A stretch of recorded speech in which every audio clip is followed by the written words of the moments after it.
Bonsoir, très chers compatriotes. Vous avez été nombreux à me demander de vous éclaircir par rapport à une rumeur qui circule autour de la Cour constitutionnelle disant qu'elle s'est déclarée incompétente concernant la loi portant référendum en RDC. C'est faux. La Cour n'a pas encore rendu son verdict sur cette question. Je rappelle que la proposition de loi qui a été portée par Ngonda Koy au Parlement a été votée à l'unanimité. La prochaine étape, elle a été transmise au président de la République. Le président, qui n'était pas dans l'obligation de renvoyer la loi à la Cour constitutionnelle, a quand même décidé, en sa qualité de commandant suprême, magistrat suprême, de transférer la loi à la Cour constitutionnelle pour que celle-ci puisse en examiner donc la conformité. Normalement, il n'y a que des lois organiques que le président doit envoyer. Je dis bien doit, donc il est dans l'obligation d'envoyer que des lois organiques.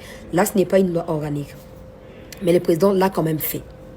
Alors, jusque-là, la Cour n'a même pas encore fixé des dates.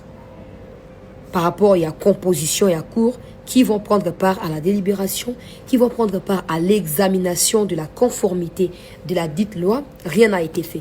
Pourquoi la rumeur circule? Il y a un monsieur, kabiliste et katumbiste et kagamiste, qui est allé saisir la Cour. Pendant que la Cour est dans les tractations, avant de se fixer, en tout cas, le contexte de comment ils vont examiner, il est allé saisir la Cour pour demander à la Cour de se déclarer incompétente. La Cour a maintenant rejeté la requête de ces kabilistes-là pour lui dire que, oh monsieur, tu n'es pas normal. À ce stade, la loi reste une proposition de loi parce qu'on n'en a pas encore examiné la conformité. C'est quand elle sera publiée que tu auras le droit d'aller en recours ou d'introduire une requête. À ce stade, c'est inégal, c'est illégal. Et maintenant, comme les kabilistes ont peur que les documents soient foicho bango ba singisela mboka na bandeko na bango ba Rwanda Ougandais pour tout changer yango bazo banga ba comme ko multiplier ba fausse communication. Oh non, la Cour même s'est déclarée incompétente. Déjà, je vous préviens, je suis allé à la Cour constitutionnelle aujourd'hui moi-même pour vérifier ces dossiers-là. Tango boto bengi benga nabi, il faut na kende ko yoka nini ezoleka. Tango na komi kuna ba yambi ngai na tuni mituna ba pesi ngai biyano yango na opesa bino. La Cour va convoquer les jurys les moments venus, va décider. Mais ça sera en direct de la RTNC. Ça, c'est l'information que je vous donne. Ça sera une audience publique, pas dans mon lilité. Comme ça, vous pouvez éviter de spéculer, vous pouvez la télévision, vous voyez que le président Kamoulé a bandi place nini, Asuki place nini na katia makabouana, ba juge boni, to ba magistrat boni, ba zaki convoqué pour dans le dossier wana. Et bah quoi annoncer qu'ils allaient recevables et fondés. Je vous préviens déjà. Donc botika au gaspiller énergie na bilo pamba. À ce stade, aucune loi n'a été déclarée irrécevable et fondée. C'est la requête de ceux qui se veulent opposants qui a été déclarée irrécevable et non fondée. Je pense maintenant que cet éclaircissement n'a qu'été na cour, car pour n'a sa réponse superficielle, n'a pas sa rawanate. N'a qu'été na cour, n'a eu réponse on est européen la bino awa. Pour montrer à son akachako paniquer, nakachako mitunsate. La Cour va convoquer sa session les moments venus. La date sera fixée. Et d'ailleurs, quand la date sera fixée, elle sera annoncée à la RTNC. Et quand il sera question maintenant de convoquer l'Assemblée plénière ou les jurys, comme on dit là-bas, ça sera également diffusé à la RTNC. Donc, on aura tous l'occasion de suivre du début à la fin ce qui va se passer. Mais une petite question. Ceux qui se disent opposants viennent d'annuler la marche qu'ils avaient prévue le 22. C'était le 8 juillet, c'est devenu le 22, et ce n'est plus le cas. J'ai dit, tant que vous êtes au Burundi, pour Bangwa, le dialogue, le président Dachimi a conseillé Bangwana, il faut que le président Tshisekedi a renoncé officiellement à projet à changement de la constitution. Dites-le-moi, eux qui demandent le dialogue, le président leur a promis qu'il y aura dialogue. Je dis bien leur a promis. La promesse peut ne pas se tenir. Maintenant, est-ce que le président, avant de promettre, a renoncé au projet de changement de constitution? Ou il n'a pas fait? Il n'a pas fait. Mais pourquoi ils sont en train d'annuler la marche pour dire que Bazoko s'attendre à ce qu'il ait dialogue et on va annuler la marche? Vous n'avez rien à gagner dans ma bêtise. On a besoin de dire mais pour la haine tribale. Apprenez à réfléchir. Apprenez. Ils ont dit qu'il y avait une plainte contre le président Tshisekedi, non? Depuis, ils n'en parlent plus. Qu'est-ce qui s'est passé? Là aussi, c'est le président de la chimie qui les avait convoqués pour la plainte, ou ils avaient déjà annulé au préalable leur plainte. Ils ne défendent pas les intérêts du peuple congolais. Parce que supposons qu'il y ait dialogue. et qu'après dialogue, il n'y a pas de retrait de RDF sur le territoire congolais. Vous qui soutenez ces bêtises-là, vous serez satisfait? Parce qu'eux fondent leur leitmotiv sur la guerre. Il y a la guerre, les Congolais doivent s'unir pour défendre les pays.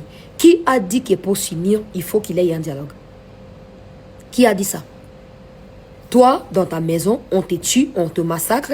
Tu attends qu'il y ait d'abord réunion des familles avant de contre-attaquer ceux qui vous agressent. Mais ça, c'est marcher sur la tête et pas avec les pieds, non? Bah aussi. Parce qu'il y a deux cas. S'il y a dialogue et que les Rwandais ne se retirent pas, donc ces dialogues n'auraient servi à rien. S'il y a dialogue et que les Rwandais finissent par se retirer, ça va signifier que ceux qui ont demandé les dialogues sont en connivence avec les Rwandais.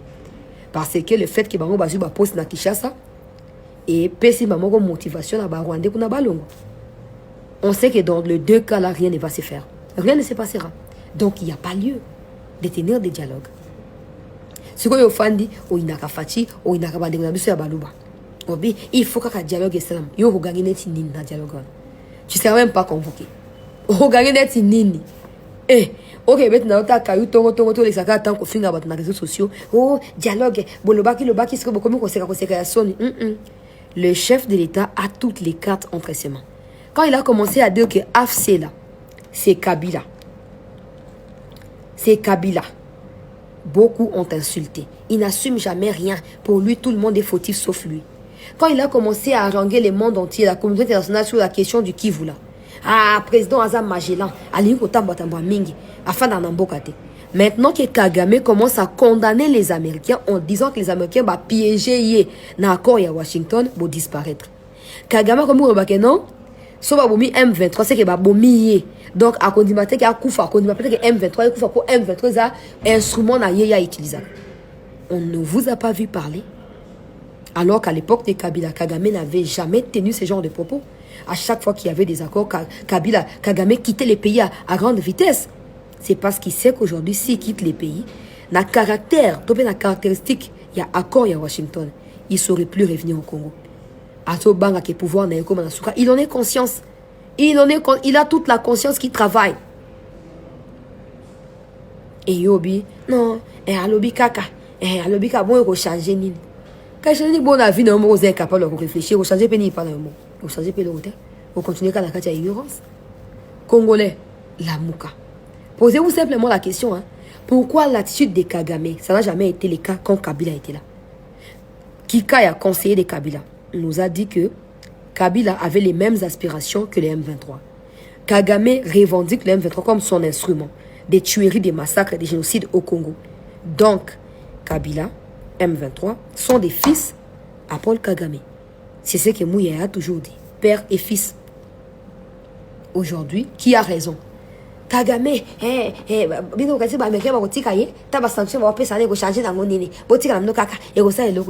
mais Kagame commence maintenant à accuser. Il a dit que les Américains lui ont dit ferme ta gueule. Quand il leur a posé la question, qu'est-ce qui se passe à Minembwe? On tue les gens. Les Américains ont dit ferme ta gueule. Minembwe c'est au Congo, c'est pas au Rwanda. Dégage de la RDC. Il a dit les sanctions là que les Américains sont en train d'imposer, c'est pour ridiculiser le Rwanda, c'est pour humilier le Rwanda. Mais toi, au fond de moi, Samsung, la génération à Kalawan. Tu sais qu'il dit vraiment, Asakana bato, États-Unis, Azoko Sakanabino, Bosoko rêvé, États-Unis, Kagame, pour la tchéqualité, à cause de la haine. Oui, et abrutir Bongo Nayo. Et tu penses que tu fais du mal à quelqu'un. Non, tu te fais du mal à toi-même. Parce que quand d'autres seront avancés dans l'information, dans la connaissance, dans l'intelligence et feront la différence, ben toi, tu resteras derrière, au fin fond là-bas. Parce que le moment où les gens réfléchissaient, toi, tu étais dans la haine tribale, tout simplement. Merci de nous avoir suivis, de liker, de partager la vidéo pour éclairer l'opinion par rapport à cette question de la loi portant référendum en RDC.